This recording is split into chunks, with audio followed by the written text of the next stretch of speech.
I realize we're short on time, so I'm going to try to go really big picture. I'm going to rush through a lot of my slides. I'm trying to get to the end where I talk about a couple of vignettes that I think will really illustrate what I'm talking about. My goal is to talk about what I'm doing right now, why I thought it was a good idea, and why I'm hypothesizing that it's working so well, and then how you might be able to do something similar if you're interested in doing something like this yourselves. So, again, I'm going to try to go really quickly, so we're going to almost skip this slide. I want to emphasize that the central hypothesis here is that games, and specifically narrative games, games that include stories like role-playing games and live-action role-playing games, give really great opportunities to naturally develop social-emotional skills. That's sort of the hypothesis that really is what drives it here. I'll talk a little bit about why I think it works that way. He already told you about who I am. I am working at Master General Hospital's Aspire program, primarily with autistic teens. Thank you for giving the autism intro. My original rough draft of this was 15 minutes of me explaining autism, and I just walked off the stage, so that's so much better. You did a wonderful job with it. I'll be using identity-first language, which is the consensus of the autistic teens that I'm working with, so I'll be saying autistic. So really, the point of this is to talk about why these games work, how I chose to create this game. I tried to use a couple of other systems when I started. I was using Dungeons & Dragons. It took 8 hours to make characters. They wanted to change their characters. It was really complicated. We were doing too much math. I was working with 4th graders. It was really cumbersome. So I decided I was going to try to make my own game.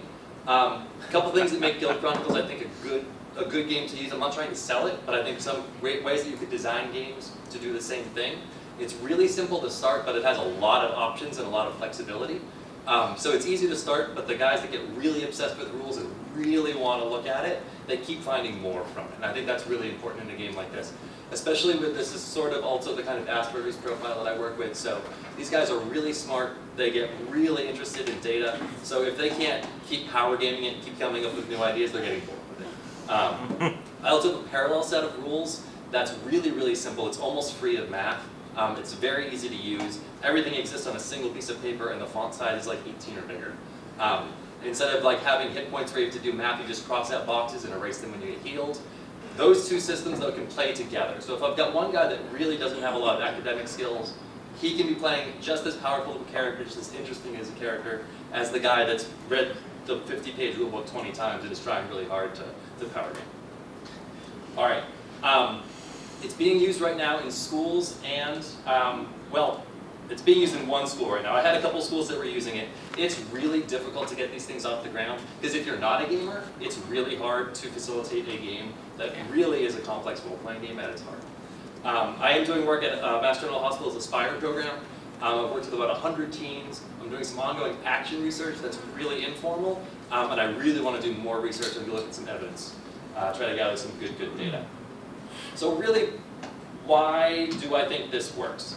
So really, the heart of it is that people learn best by doing. So we've moved away from sort of the lecture where I explain how eye contact works and what is socially expected about eye contact. 10 years ago, you would have heard people like lecturing people about how to do that. Now we talk about why we use eye contact, when you might choose to use it. It's much more nuanced, and practicing it is really the only way to actually get better at anything. With autistic folk, this is doubly true. A difficulty with generalization is something that's kind of core to the autistic profile. That means that it might be really easy for them to interact and talk with me. They've got a good social relationship with me, but you ask them to do that somewhere else, or if they see me at the restaurant and they're starting to have an interaction with me, it's really, really difficult. Also really high interest, he touched on this really well. It is something they really care passionately about. So that gives me two things. That gives me their willingness to put in a lot of effort to work on these difficult things. I'm asking them to be collaborative, to be flexible, to socialize, to do all these things that are hard for them, but they're willing to do it because they all have this shared goal of killing the dragon, getting the treasure, whatever it is that they've decided that they want us to take. They're willing to do it. It also makes it really easy for them to connect. Having a shared interest makes it really easy to start a friendship. Everyone here has experienced that. But having a shared experience together, an adventure that you've gone on, a story that you can tell around the campfire later, it's a very LARP experience in my past. They get that same experience playing the game with me. So they get to sort of build a friendship really easily with these tools. Finally, playing the game has high demands. It makes it it's really challenging for them to do these things. I'm going to skip forward a couple slides. If you would like my slides, I put a lot of words on them because I wanted someone that couldn't follow what I was saying out loud to be able to read it later. You can write down your email address and I'll send you the whole slide deck. It's much easier. It's going to make this faster. But I wanted to talk about sorry no one got this. So this is something I think is an important point.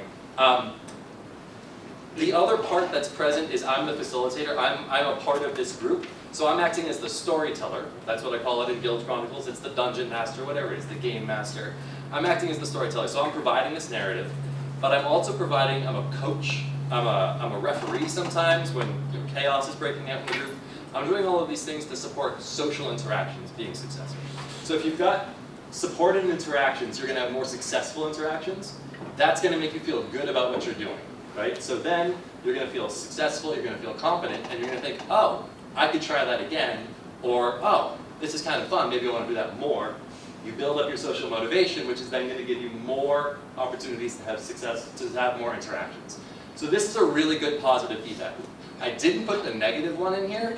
It's not a good one, but if all you have is failures and confusion and chaos, your social motivation is going to go down, you're going to have less chances to practice. So this is sort of one of the ways that the intervention really happens. It's not just that we play the game, but it's being led by someone that's really consciously thinking about the kids, thinking about supporting them. Skipping forward a little further. Why is it hard to play a role-playing game? Probably most of you know this, but I just put up 3 quick examples that I've actually put my kids in this position, and it's a really fun social experiment that I enjoy way too much. But like, they kill the boss, there's 5 of them in the group, and they get 3 magic items. Everybody wants the same one, it's the most powerful one. Nobody wants the little cast-off one, but watching them try to negotiate and figure that out, and hey, you know, maybe you could have it, but maybe next time I would get first choice. There's all these different ways that I think a lot of us take for granted that we're able to negotiate those social interactions that are so hard. And you've probably all had like gaming groups blow up because of some of these things too. This is it. So another example, I could not get a kid to go apologize to their mom to save my life. That would not happen. But if they go on a mission, it goes sideways, and they know that they need this captain of the guard to give them more missions later. They need to figure out how to apologize, how to mend their reputation with him, how to get back in his good graces. So they're going to practice apologizing. And while they're doing that, I might even pause the game, give them a little feedback, tell them, when you're apologizing that way, it kind of sounds like you're blaming other people. And I'm thinking, if all you're going to do is blame someone, I don't really think I could trust them again next time. So then they have to rethink it, go back. So there is sort of, I do kind of step outside of the game every once in a while, an extra diegetic thing, but it's a way to give feedback. And I even sometimes let them time warp back and try it again. Because that, I mean, I wish the world was that forgiving, but I can't, because I'm the god of this strange little world that we create together. Also just the intersocial stuff that's going on in the group as extra diegetic people, we have our own conflicts. They need to navigate those too. Someone's maybe getting really frustrated, they throw their die, they get up from the table, they leave for a while, trying to get that person to rejoin the group. All of those things are chances to practice these skills. Alright, and that's why we play these games. So one question that I was really thinking about early on is what makes a game better suited for learning. Again, I'm going to try to go through it quickly, but I created a game that rewarded cooperation. I tried to think, like just to give a couple examples, instead of having like really concrete, like you can make your own power games character where every power you choose makes you better, I balance it so that if you're choosing pro-social things to help your team, the scaling of the game is rewarding that much, much better. So you might get a plus 10 damage to your whole group in total at the cost of like a plus 1 damage for yourself. So it very quickly pays off. I make it transparent, I tell them this, and then they look for this kind of way to be pro-social in their game. Okay, so the last question, how do you employ narrative to really make this more powerful? So I want to illustrate this, I think, by just giving you 2 quick vignettes. I think that's the best way to do this. The first vignette is about an agender teen that joined my group. If you don't know agender, this teen does not really identify with any gender, male, female, they're not into that. They have a very clear point, they have a very clear understanding of who they are, it just does not relate to gender. When I met them, they really struggled to advocate for the correct use of their pronouns. They use they, them, and their. I should say, really quickly, these names are made up, and I have obscured some details because it would be really inappropriate to just tell you about a person, really, that I'm working with, if that wasn't evident. But no, Riley, I'll call him Riley. Riley is energetic, quirky, amazing, brilliant, so smart, so thoughtful, and such a pleasure to work with.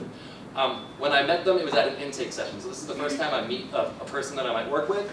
I had a female name on an application. I had a female, I had a mother introduce me using female pronouns. So in my head, I was speaking to a female. I spent the entire intake session misgendering them. And all that they did was mutter something quietly under their breath that I couldn't hear. And it was literally the last minute of this intake session where I heard them say the word they. Thank God I was like informed enough about gender that I was like, oh my God, what have I done? I was able to apologize to them, but I felt terrible. But it gave me an insight into what a goal could be for this person. So I recognized that they didn't have the skill necessary to advocate for themselves. So I had a goal, something that I thought we might be able to work on with them. So I started thinking, how can I bring that into the story? So I put another gender non-conforming character into the story. They met this character at a school, a very familiar setting to them, in a lunchroom, a very scary setting for them. And they were sitting at a table by themselves. Their lunch had been knocked over by somebody. Immediately, all of these kids quickly empathized with them and wanted to help this person. But their gender expression was all over the place. They were wearing kind of like a long robe that looked more like a dress. They had short hair. They had all these things that made it really difficult to kind of guess what their gender would be. So they went up, and knowing about gender, they asked them, you know, what pronouns do you use? And they, in the game, responded, oh, thank God you asked me, nobody ever asks me. And then they, as a group, got to try to figure out a way to help this character advocate for themselves. So when they heard this character getting misgendered by other people in the story, they then had a chance to go and say, hey, they use they, them, their pronouns. So with that, and a lot of other support and direct instruction, this team, Riley, became their own best advocate. They got really good at doing this. They, after this point, another non-binary team joined the group. He actually transitioned female to male during the group. So Riley got to help them start to learn to advocate for their pronouns to be used correctly. I don't have time to do my second vignette. That's okay. I do want us to be able to have time to get to questions. But if you want to know more and you want to talk to me or you want my slide deck, I'd be happy to share it. Thank you guys so much.